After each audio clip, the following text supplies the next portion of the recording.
Welcome, I'm Darren, and today I'll be looking at the best card designs in the 1980s. Now, the 1980s are kind of an interesting time in card collecting because it was the end of the 70s, which was a very strange and very clearly stylistic time. And the 80s kind of needed to grow up, and so we were exploring how to evolve into a new era. And in the process, there were some really fascinating things that happened during the decade. It was a fun time to grow up. So the decade started off with some pretty archaic card designs, and then in the mid-80s there was kind of a flowering of card designs that was really cool. And then by the end of the decade, things kind of tapered off a bit. So there was a lot of variation in card designs, and it was fun to watch how it evolved from the beginning, from basically the late 70s into the beginning of the 90s, well, basically to the doorstep. So in this exploration, I'm going to be looking at the various card designs that really hit in the 80s and the ones that hold up over time. And again, I'm not looking at any inserts, I'm not looking at subsets, I'm not looking at secondary sets. I'm looking at the primary sets of the three main sports, football, basketball, and baseball, and I'm looking at cards from 1980 through 1989. So the first card that I'm going to go with is kind of an honorable mention. It doesn't fully fit into this, but I can't talk about great card designs of the 80s without mentioning 1980-81 Topps Basketball.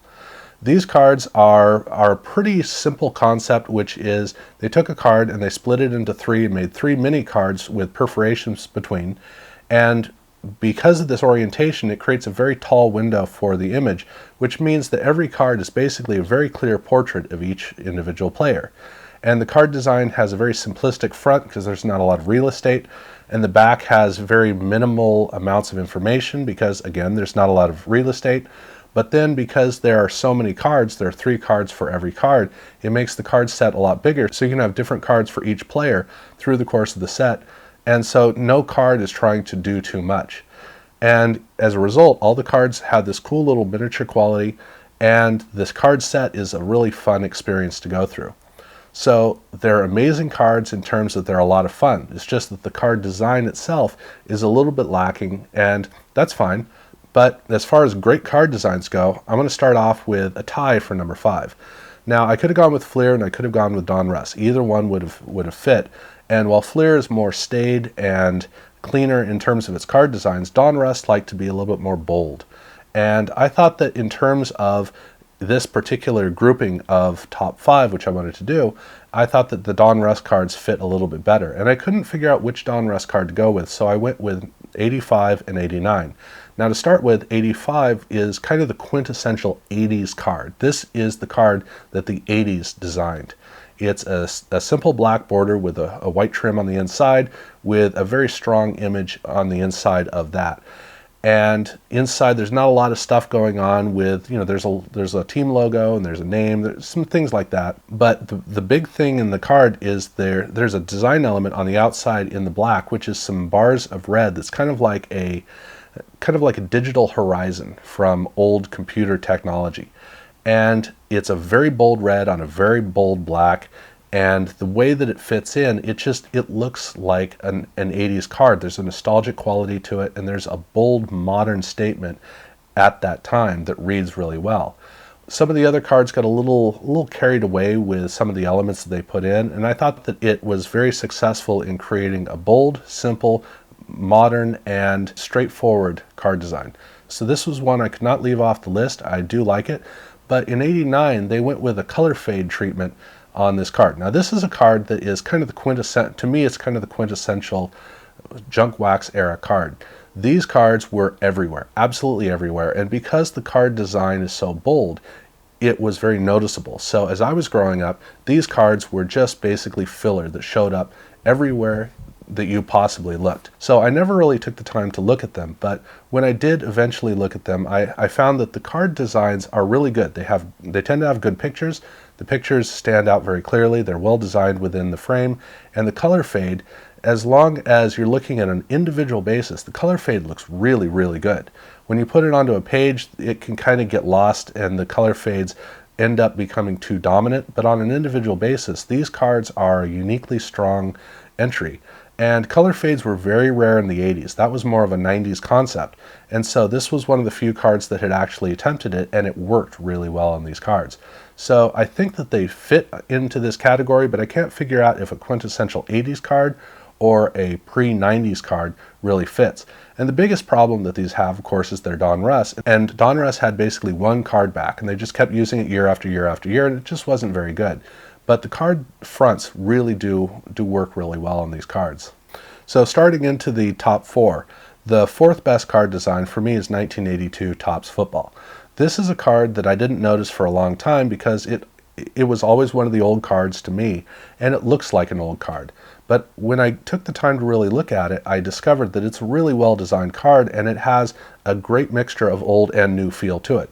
1982 was the year that Topps finally put together an agreement with NFL Properties. So for the first time, they could actually put team logos on the cards.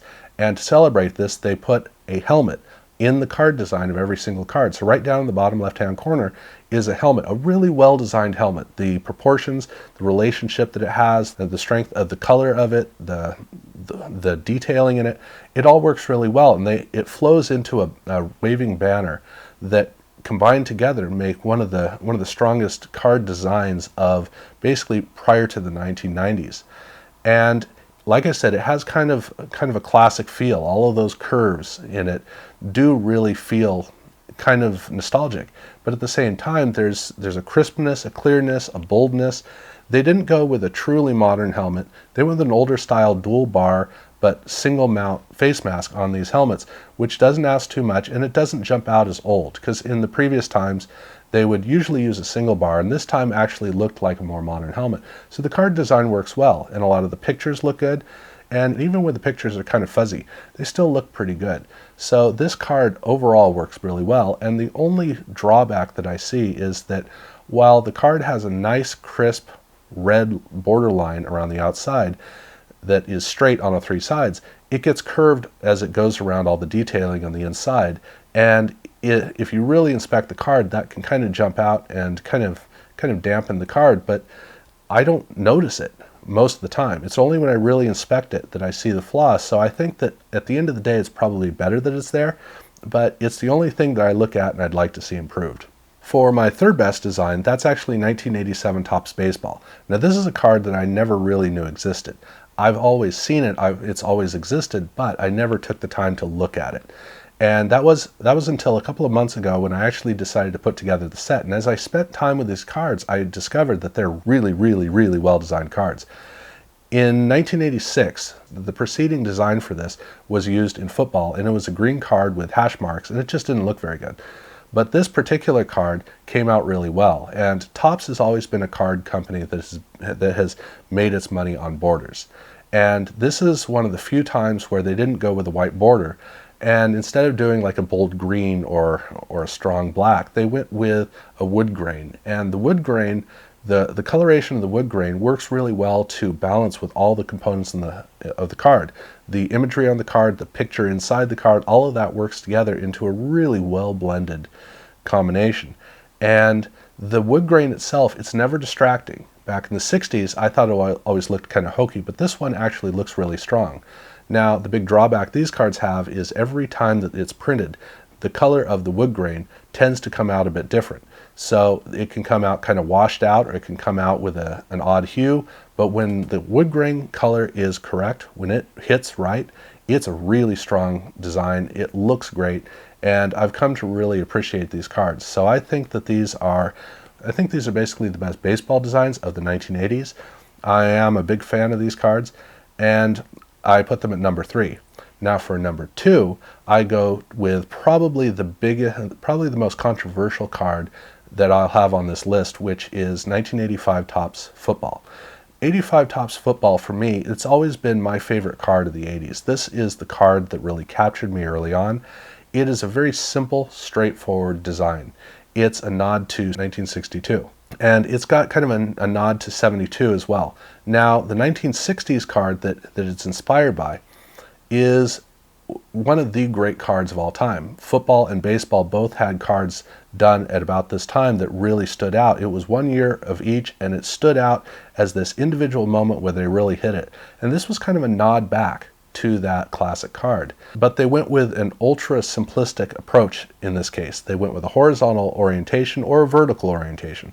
In terms of the picture, it's a horizontal orientation. The top's name is above the picture in the same orientation, and it's almost square, which kind of focuses you in on the subject matter. It's a particular design approach that can work really well, and in this case, it makes the image kind of pop out.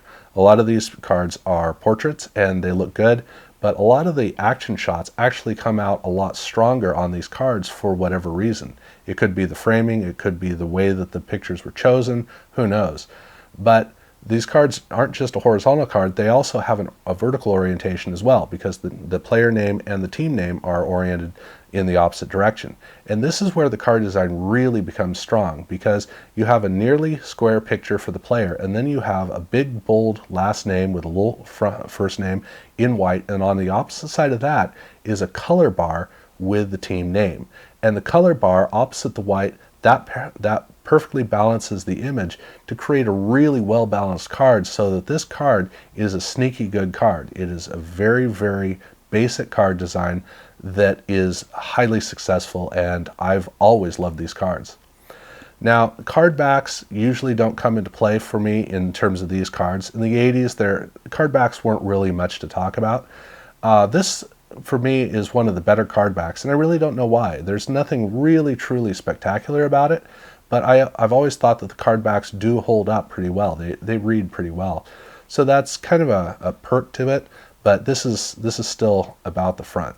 Now, as far as the best card design of the 80s, I got to go back to basketball. And when Fleer launched their first basketball set, or really technically their second basketball set, but when they launched back into basketball in 1986, they had a very, very bold card. And it's a card that holds up pretty well today, but not too well. The reason we love it is because it's the first one, it's the earliest one, and it's the Michael Jordan rookie card year. But its design, while good and holding up well, doesn't quite match up to the set 2 years later, 1988-89 Fleer. This card is another color fade card, but it is an extremely, extremely well-designed card where you can tell that an actual graphic designer designed this thing. They knew what they were doing. It has a border that is white on the top, white on the bottom, and a fade-through black in the middle. And the black creates something of an effect where it enunciates what's on the top and the bottom. But instead of enunciating the white, there are big color bars where the color name and the team name show up. And those color bars jump out because of the black in the middle. And that makes these cards very bold in terms of the color. And then it creates a very clearly defined portrait space in the middle for the player. And the way that all of this is combined together is one of the strongest card designs that I can think of, because while there are much, much stronger or better card designs overall, this came in the 80s, and this was not a time when these kinds of designs should have been happening. This is more of a 90s design, and it holds up with most of the 90s cards. This is a very surprisingly good card. It's a very impressive card, and I love these cards, but while many of these cards look good, the ones that really, really stand out, ironically, are the Chicago Bulls cards. It's like they designed it around the Chicago Bulls.